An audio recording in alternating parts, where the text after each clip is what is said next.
Hello दोस्तों, कैसे हो? आपका स्वागत है त्रिपाण स्टडी सेंटर में। आज जो हम करने जा रहे हैं क्लास 12 एनआईएस बोर्ड का जो है चैप्टर नंबर 25। ये चैप्टर बायोलॉजी का है, जिसमें हम प्रिंसिपल्स ऑफ इकोलॉजी के बारे में पढ़ेंगे।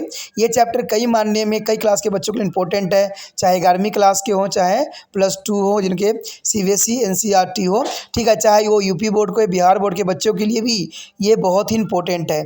ये टॉपिक इसलिए इंपॉर्टेंट और भी होगा क्योंकि ये आपको हिंदी इंग्लिश दोनों माध्यम में समझाई जाएगी और जो है स्क्रीन पे दिखाई भी जाएगी। तो ये काफ़ी इंपॉर्टेंट है आपको नोट्स करने के लिए, ठीक है। लेकिन आपको पता ही है कि चैप्टर स्टार्ट करने से पहले एक बात जो मैं हमेशा कहता हूँ, जिसको आपको सोचना भी चाहिए, विचार भी करना चाहिए और अमल भी करना चाहिए, वो ये है कि जब भी वीडियो देखिए पूरा देखिए, क्योंकि अधूरा जानकारी सदैव खतरनाक होता है। साथ में एक इंपॉर्टेंट बात ये भी रहता है, अगर आप पहली बार वीडियो देख रहे हो तो लाइक शेयर सब्सक्राइब करना मत भूलना, क्योंकि दोस्तों लाइक कीजिएगा तो बनाने वाले का मनोबल बढ़ता है, सब्सक्राइब कीजिएगा तो इससे ये होता है कि जब भी मैं कोई वीडियो डालूंगा उसका नोटिफिकेशन आपको समय रहते मिल जाएगा। और देखिए, शेयर का मतलब ये होता है कि आपके थ्रू ना जाने किन बच्चों को हेल्प मिल जाए, ये आप भी नहीं जानोगे, इसलिए जो है आप शेयर जरूर करो, ठीक है। व्हाट्सएप स्टेटस पे भी लगाओ। दोस्तों एनएसएस सेंटर जो है कई मानने में बहुत से बच्चों के लिए हेल्पफुल है, चाहे वो 8th क्लास हो, 9th 10th 11th 12th हो, चाहे वो एनआईएस बोर्ड के बच्चे हों, ठीक है, चाहे बीए एमए के बच्चे हो, सभी क्लासों के लिए कुछ ना कुछ जो है त्रिपाण सेंटर में उपलब्ध है। तो इसलिए आपके लिए ज़रूरी है कि आप सब्सक्राइब करके इसको चैनल को जो है सेव कर लो, नहीं तो बाद में अगर रिसर्च करोगे तो शायद आपको ये चैनल प्राप्त ना हो। तो इसलिए सोचना नहीं, विचार नहीं करना है, सब्सक्राइब करके जो है अपने पास सेव करना है। दोस्तों ये तो बात था आपके लिए, लेकिन अब देखते हैं हमारा आज टॉपिक क्या है। Our next topic is ecosystem. Ecosystem is here is the most important topic here. Here the ecosystem is the self or sustaining unit of nature. It is defined as the functionally is the independent unit of nature where a living organism interact among themselves as well as with their physical environment.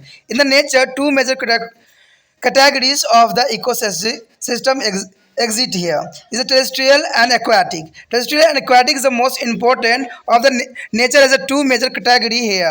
There is a forest, desert and the grassland as example of terrestrial ecosystem. There is the most important there are land system. There is a pond, lake and wetlands and the salt water are some example of aquatic ecosystem. There is the most important for the example here. And the crops, land and aquariums are the example of man-made ecosystem. The aquariums are the example and their land is example of is a man-made ecosystem. So here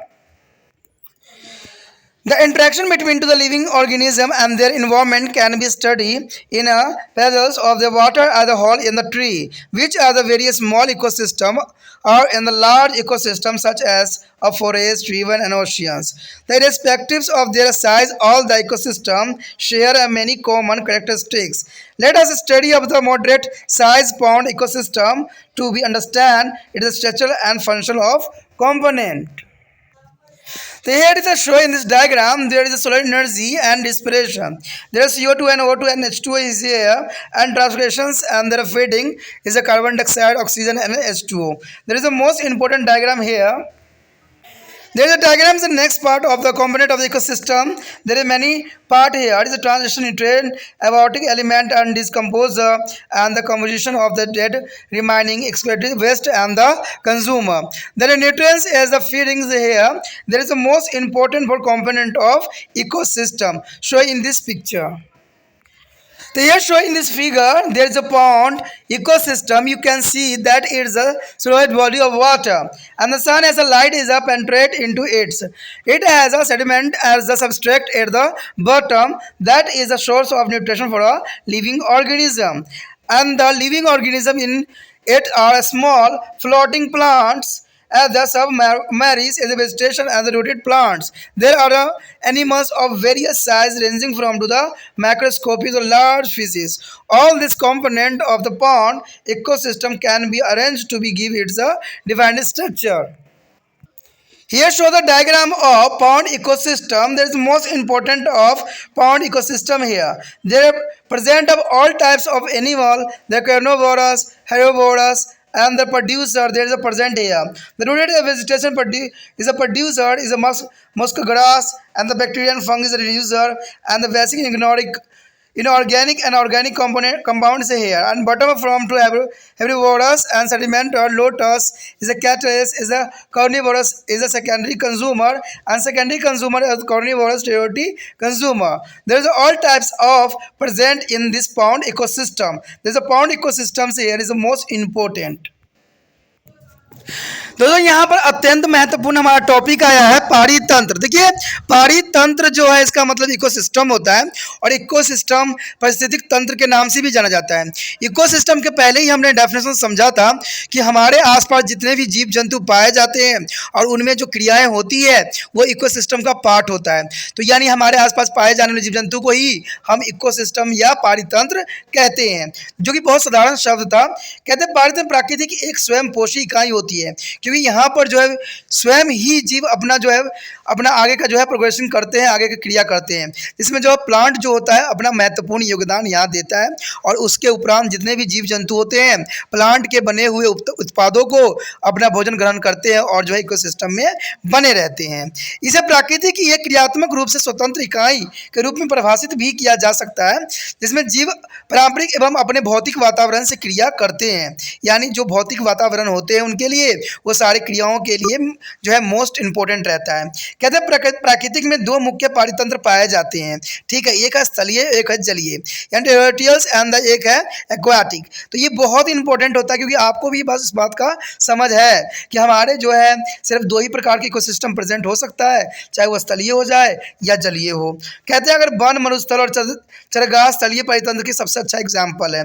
अगर आप जो है जलीय का लेते हो तो उसमें तालाब, झीलें, आर्द्रभूमि और लवणीय जल जो है जलीय पहाड़ी तंत्र। कुछ उदाहरण है स्वयं भूमि एवं जल जीवाश्रय यानी कोएलियम्स। मानव निर्मित परिस्थिति तंत्र के उदाहरण भी हो सकते हैं। देखिए कुछ जो होते हैं मानव निर्मित भी होते हैं, जो इंसान अपनी आवश्यकताओं के लिए जो है पहाड़ी तंत्र का निर्माण करते हैं, जिसे हम मैन मेड इकोसिस्टम भी कह सकते हैं, जो कि बहुत काफ़ी इंपॉर्टेंट बात रखता है। अगर बात देखा जाए तो जीव एवं उनके पर्यावरण के जो है अनुक्रियाएं का अध्ययन कीचड़ या पेड़ के एक कटोरे में किया जा सकता है, जो बहुत छोटे पहाड़ी तंत्र होते हैं, अथवा विस्तृत पारिस्थितिक तंत्र जैसे वन, नदी, समुद्र में किया जा सकता है। कहते हैं पहाड़ी तंत्र का आकार चाहे कुछ भी हो, लेकिन सभी के लिए काफ़ी अभिलक्षण एक जैसे ही होते हैं। यानी सभी के सभी वहाँ पर क्रियाएँ करते हैं, प्रजनन करते हैं और भोजन ग्रहण करते हैं, जो सभी जीवों में सामान्य ही देखने को मिला है। हम मध्यम आकार वाले तालाबों की परिस्थिति तंत्र की सहायता से इसकी संरचना एवं कार्यकारी अवयवों को समझने का भी प्रयास कर सकते हैं। देखिए दोस्तों कहते हैं ना, अगर जब तक पहाड़ी तंत्र में सही व्यवस्था न हो कोई भी जीव जंतु जो है सर्वाइव नहीं कर सकता, चाहे वो हमारा पहाड़ी तंत्र क्यों ना हो। देखिए यहाँ हमारा पहाड़ी तंत्र को भी लोगों ने बिगाड़ते ही चले जा रहे हैं, जैसे हर चीज़ की जो है समस्याएं उत्पन्न होती जा रही है। अगर मान लीजिए अगर हम जीव जंतु के पहाड़ी तंत्र में भी किसी तरह के डिस्टर्बेंस क्रिएट करते हैं तो उनमें से कई जीव जंतु जो होंगे वो नष्ट हो जाएंगे। इसलिए कहते हैं कि कोई भी पहाड़ी तंत्र को जो है सुचारू रूप से चलाने के लिए सही रूल, रेगुलेशन और नियम होना अत्यंत महत्वपूर्ण रहता है।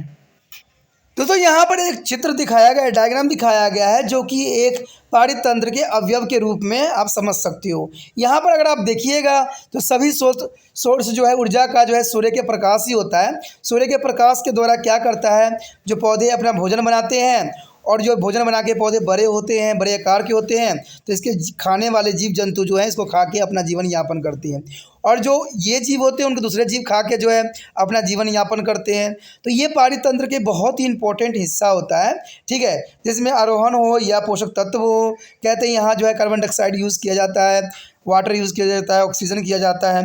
तो जो है अजैविक तत्व भी यहाँ पर उपस्थित होते हैं, और कुछ अवघटक भी होते हैं जो अवघटित करते हैं, लेकिन पेड़ पौधों के उत्पादक के रूप में यहाँ रिप्रेजेंट किया गया है, जो कि बहुत काफ़ी इंपॉर्टेंट है। कहते हैं इनको भोजन प्राप्त करना, पोषक तत्व और उपभोक्ता के रूप में इसका यूज़ किया जा सकता है।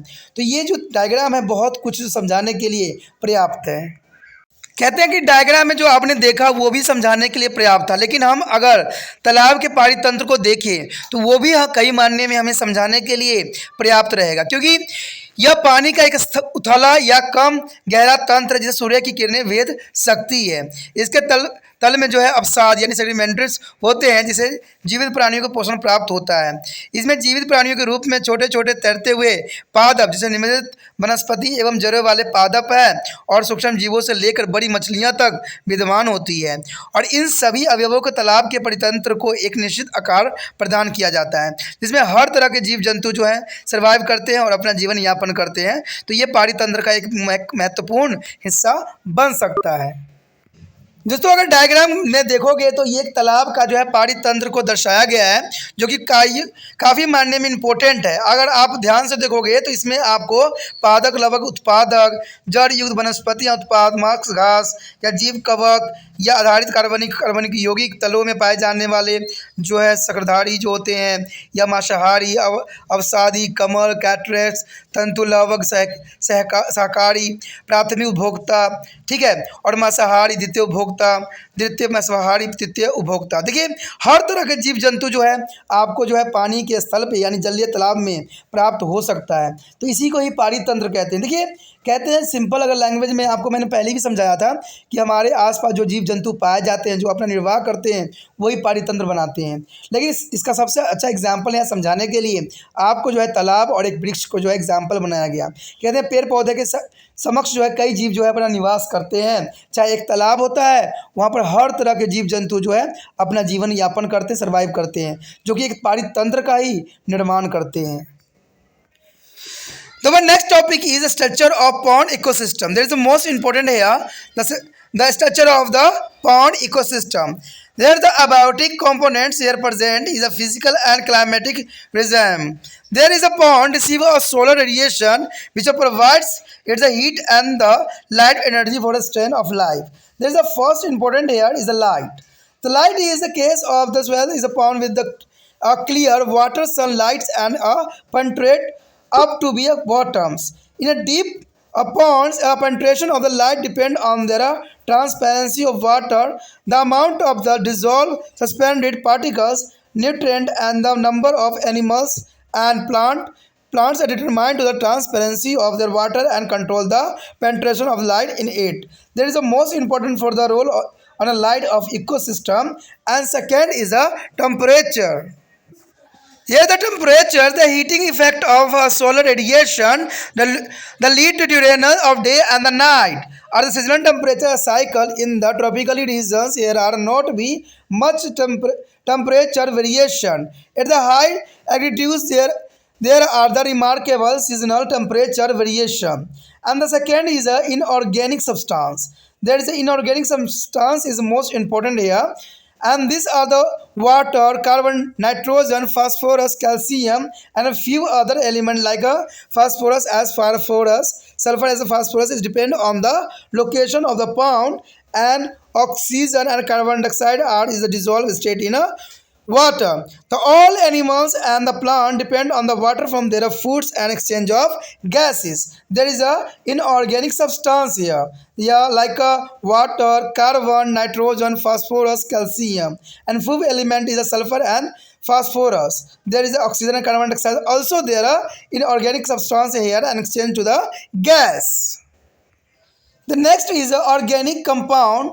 The commonly found organic matter in the pond is the amino acid and the humic acid, and there are breakdown product of the dead animal and plant tissue. There are partly is dissolved in the water and the remaining are accumulated in the sediment. There is the most important here. The important also here is a biotic component. There is a biotic component is a producer and autotrophs. There is a synthesize a food all the heterotrophs of their pond. There are following two types is a floating plant and rooted plant. There is a most important plant here is a floating plant and rooted plant. The floating plant is there is called to the photoplankton. Photoplankton is a photo means plant and plankton means floating. For example, is a Progyra and the Eutroxis and the terms and Volevex. There is a most important is a floating plant here. The next is a rooted plants, and these plants occur in the is a concentrated layer from to peripheral to be a deeper zone. Some plants of rooted is a plants are here a type of virulosis and Satygaria and Hydria rupee Rupeus and Cora. There's a Rupeus and Cora is here, and there is a rooted plant here. But is the next is a consumer uh, or heterotrophics. They are consumers as heterotrophics. Animals which are feed directly on the heterotrophs. Example: insect larvae, tadpole, and snails. Or other animals are sunfishes and the bass. And decomposer here, there is there a distribute in the walls pond but are most abundant at the bottom of the pond in the sediment is example bacteria and many different types of macro. There is the most important here. तो दोस्तों हमारा topic जो है तालाब के पारितंत्र की संरचना। देखिए ये काफ़ी इंपॉर्टेंट है कि तालाब के पारितंत्र की संरचना। देखिए संरचना से बहुत सी बातें यहाँ पर इंटरलिंकिंग है, क्योंकि संरचना देखिए जैसे त्रिपाण स्टडी सेंटर भी एक संरचना बना रहा है जिसमें हर एक बच्चों को के लिए कुछ न कुछ यहाँ उपस्थित है जिसको आप फ़ायदा उठा सकते हो। लेकिन ये फ़ायदा तभी उठाया जा सकता है जब ये वीडियो हर एक बच्चे तक पहुँचे और इसको जो है वो बच्चे लाभान्वित हो। लेकिन कहते हैं कि मेरे एक प्रयास करने से कुछ नहीं होना है, इसमें आपका भी महत्वपूर्ण योगदान देने की आवश्यकता है। तो इसमें आपको कुछ नहीं करना है, ना तो बच्चे घर जाना है, ना उनको बार बार कहना है। आपने सिर्फ इतना अपनी तरफ से करना है कि जो है आपने देखा होगा ये लिंक जो यहाँ पर आप देख रहे हो वीडियो, वहाँ पर लिंक होगा इसका, उस लिंक को कॉपी करके व्हाट्सएप स्टेटस पे लगा देना है।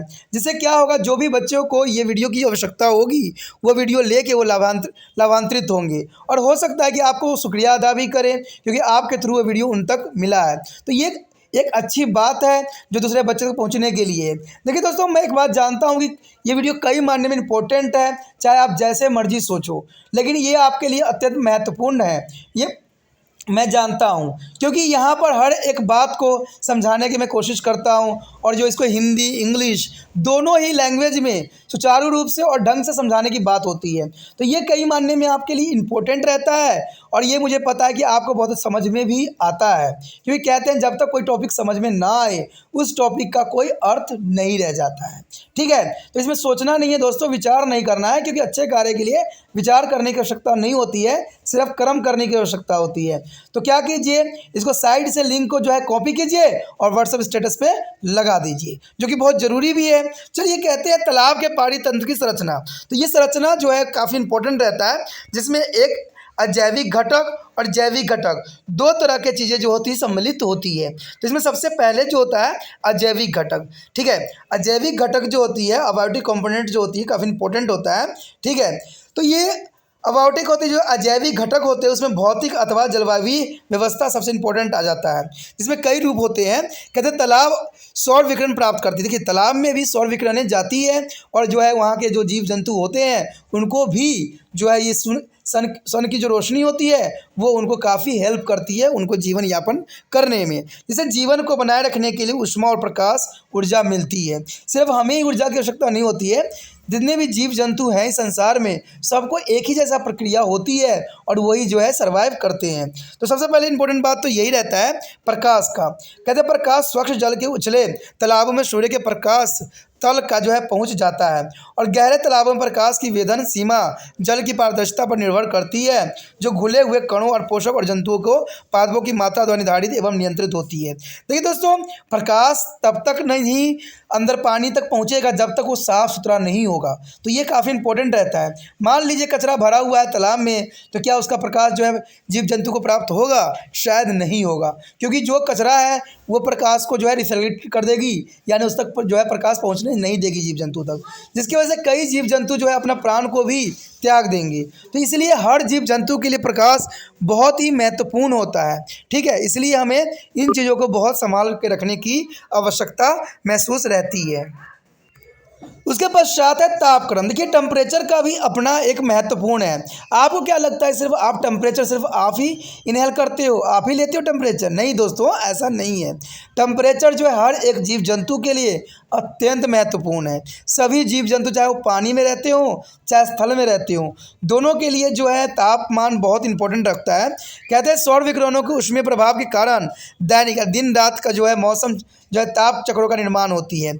उष्णकटिबंधीय क्षेत्रों में अधिक ताप परिवर्तन नहीं होता है। उच्च अक्षांशों के कारण मौसमी ताप में परिवर्तन अत्यधिक देखने को मिल सकता है।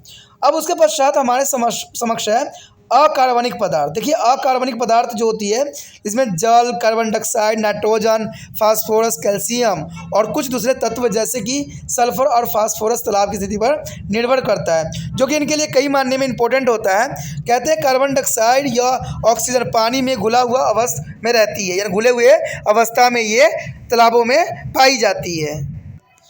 अगर देखा जाए तो सभी जंतु एवं पादप अपने भोजन एवं गैसों के आदान प्रदान के लिए जल पर निर्भर करते हैं। तो ये काफ़ी इंपॉर्टेंट है। जल चाहे मानव हो चाहे जीव जंतु हो, सभी के लिए जल जो है एक अमृत तुल्य माना जा सकता है।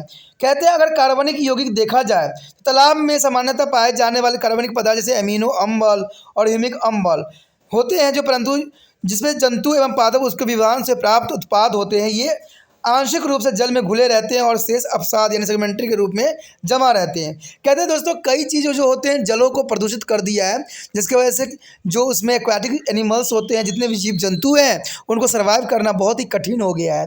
तो कहते हैं इंसान की गतिविधियों के कारण ये जीव जंतु जो है दिन प्रतिदिन जो है नष्ट होते जा रहे हैं, जिसमें आज बहुत ही ठोस कदम उठाने की आवश्यकता है।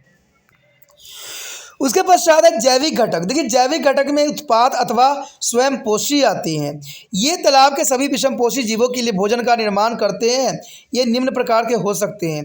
एक तो हो सकते हैं प्लावी तैरने वाले पादप और दूसरा जो हो सकते हैं जड़ युक्त पादप, यानी आप कह सकते हो कि एक फ्लोटिंग जो प्लांट हो सकता है, एक जो होता है रूटिंग्स प्लांट्स हो सकते हैं। तो इसमें दोनों चीज़ें जो होती है बहुत काफ़ी इंपॉर्टेंट रहता है। कहते हैं अगर हम पहला देखें तैरने वाले पादप, जिसको हम प्लाविस पादप भी कहते हैं, इसको जो है पादप प्लवक यानी फैटो जो है प्लैंकटन भी कहते हैं। फ्लाइपो का मतलब होता है पादप और जो है प्लैंकटन का मतलब होता है पलवी या तैरने वाला पौधा। ठीक है, उदाहरण के लिए अगर आप देखना चाहोगे तो स्पोगायरा है, यूलोथ्रियक्सा है, ठीक है, डायटम्स है और जो वाले वृक्ष भी इसके रूप में पाया जा सकता है। उसके पश्चात है जड़ युक्त यानी रूटलेस जो पादप होते हैं। ये वो पादप होते हैं जो परिधि से लेकर गहन क्षेत्र में सकेंद्रीय परतों में पाए जाते हैं। अगर उदाहरण के तौर पे आप देखना चाहो तो इसमें है टाइफा, सेजिटेरिया, हाइड्रिया और रुपिया कड़ा आदि पाया जाता है इसमें। उसके पश्चात हमारे समक्ष है उपभोक्ता या विषमपोषी। देखिए उपभोक्ता या विषमपोषी ऐसे जंतु जो सीधे स्वयंपोषी जैसे कीट, लार्वा, टेडपोल, स्नेल या अन्य जंतु जो है सनाफिश और वास का भक्षण करते हों, उसे उपभोक्ता या विषमपोषी कहते हैं। यानी देखा जाए जो कीट पतंगों को खा के अपना जीवन जो है बिताते हैं, उसे हम जो क्या कहते हैं उपभोक्ता यानी विषमपोषी में आता है। और अपघटक का मतलब होता है कि जो मरे हुए चीज़ों पर जो है जीवित रह के और उसका जो है अपघटक कर देता हो। जब सारे तालाब में पाए जाने वाले लेकिन मुख्यतः तालाब की तली के अवसाद में भी विद्वान होते हैं। उदाहरण जीवाणु और अन्य प्रकार के सूक्ष्म जीव जो होते हैं अपघटक के रूप में कार्य करते हैं। तो ये काफ़ी इंपॉर्टेंट बात यहाँ रहती है। The next is ecosystem structure and the function. There is the ecosystem, the structure and function is the most important. You have already learned that ecosystems are capable of the proceedings and the independent unit of nature. In the following part of the lesson, you will learn about their structure and function of ecosystem. Interaction between the biotic or abiotic components are result in the physical structure is characteristics of the each types of ecosystem. The important structure and feature of species is the composition types of plant and animals and the certifications. The certification mean to the vertically as a vertically and horizontal distribution of various species occupying of different level. There is certification here. And another way of looking at the structural components is through a food relationship of producer and consumer. There are several tropical level exist in their ecosystem. And this feeding the relationship can be studied as a food chain, food web and a standing crop. This strategic component function as a unit and produce a contain the function accepted of the ecosystem. And the sum this accept here. Here shows in this diagram a productivity energy flow of nutrient cycle. The tertiary consumer, secondary consumer and primary consumer, and the last is a primary consumer. There is next is a fourth tropical level is the top carnivorous, and third tropical level is a carnivorous, and second tropical level is a herbivorous, and the first is the tropical is the consumer. There is the most important the here example also represent. The first is the primary producer is and the first tropical level plant is the plankton, grass, green tree, etc. And the primary is the consumer. There is the second tropical level is the herbivorous. They are planktons, grasshopper, the grasshopper, and a cow. And the third tropical level is the carnivorous, is the birds, fish, and wolf. And there is the last is the fourth tropical level means top carnivorous, mean man and the lion. दोस्तों यहाँ पर पहाड़ी तंत्र की संरचना एवं कार्य के विषय में जो है हम विस्तार से जानेंगे कि पहाड़ी तंत्र की संरचना एवं कार्य किस प्रकार है। हमने बहुत सी बातें पढ़ी और जानी है कि प्राकृतिक एक इकाई के रूप में पहाड़ी तंत्र अपना स्वयं जो है स्वतंत्र अस्तित्व बनाए रखने के लिए सक्षम है, इसमें कोई दो राय नहीं है। हमने जाना और भी है कि पहाड़ी तंत्र संरचना एवं कार्य के बारे में, ठीक है, जो कि बहुत जरूरी रहता है। कहते हैं प्रत्येक प्रकार के पहाड़ी तंत्र के लिए जैविक और अजैविक घटकों के बीच जो अनुक्रियाओं में भौतिक संरचना अभिलक्षण तथा उद्भव होती है। कहते हैं मुख्य संरचना अभिलक्षण जातीय संगठन स्पीसीज कॉम्पोजिशन पादपों एवं जंतुओं के प्रकार के रूप में होती है, यानी इसको हम सत्रीकरण कहते हैं, यानी सर्टिफिकेशन कहते हैं। कहते हैं विभिन्न स्तरों पर विभिन्न प्रजातियों का जो है उद्भव एवं क्षैतिज वितरण होती है, यानी वर्टिकल या हॉरिजॉन्टल के रूप में ये जरूर पाया जाता है। कहते हैं किसी एक पहाड़ी तंत्र में अनेकों पोषण सतह का जो अस्तित्व होता ही होता है। इन खाद्य संबंधों का जो है श्रृंखला यानी फूड चैन के नाम से जाना जाता है। और यहाँ खाद्य श्रृंखला हो या फूड वेब हो यानी खाद्य जाल हो या खड़ी फसल हो के रूप में अध्ययन किया जाएगा, जो कि बहुत इंपॉर्टेंट है। ये संरचना घटक एक इकाई के रूप में कार्य करते हैं और परिस्थिति तंत्र के निश्चित जो है कार्यकारी पहलुओं के जन्म देते हैं। जैसे कि यहाँ चित्र में भी आप यहाँ समझ सकते हो फ्लो डायग्राम में, जहाँ पर हर बातों को जो है पोषण चक्र को समझाने की कोशिश किया गया है। दोस्तों यहाँ पर जो है अगर आप देख सकते हो डायग्राम में, तो काफ़ी इंपॉर्टेंट बात को यहाँ दर्शाने की कोशिश किया गया है। अगर यहाँ हम प्राथमिक उपभोक्ता यानी प्राइमरी कंज्यूमर के बारे में बात करें तो प्राथमिक उपभोक्ता आता है, फिर प्राथमिक उपभोक्ता ही रहेगा, दूसरा द्वितीय उपभोक्ता में चला जाएगा और फिर तृतीय उपभोक्ता में चला जाएगा। अगर हम मांसाहारी शाकाहारी के रूप में बात करें तो आपको पता है प्रथम पोषण सतर पे जो है पादप आती है, ठीक है, द्वितीय पोषण सतर पे शाकाहारी आती है और तृतीय पोषण सतर पे जो है मांसाहारी आती है। लेकिन चौथी सतर पे जो है सर्वहारी आती है, जिसे सर्वाधिक मांसाहारी कहते हैं या इसको हम सर्वहारी कहते हैं, जो हर चीज़ों को खा सकता है। अगर देखा जाए तो प्रथम पोषण सतर में जो है पादप, लवक और घास और वृक्ष इसमें सम्मिलित है, जो प्रकाश की रोशनी में अपना भोजन स्वयं बनाते हैं और स्वयं ही अपना जीवन यापन करते हैं। और दूसरा जीव जो होता है यानी जिसमें द्वितीय पोषण सतर पे आती है वो शाकाहारी कहलाते हैं, जो लवक और टिड्डा या गाय हो सकता है, जो कि पहले वाले पे निर्भर होते हैं, यानी पादप पे ये जीव जंतु जो होते हैं निर्भर होते हैं। लेकिन तृतीय पोषण सतर में इसका और भी चला जाता है, जिसमें मांसाहारी जीव जंतु आते हैं, इसमें पक्षी, मछलियाँ, भेड़िया सब कुछ सम्मिलित होता है। और इसमें दूसरी बात ये इंपॉर्टेंट रहती है कि ये जो होते हैं शाकाहारी पे निर्भर होते हैं, जो शाकाहारी होते हैं उन पे सारे जीव जंतु जो होते हैं निर्भर होते हैं।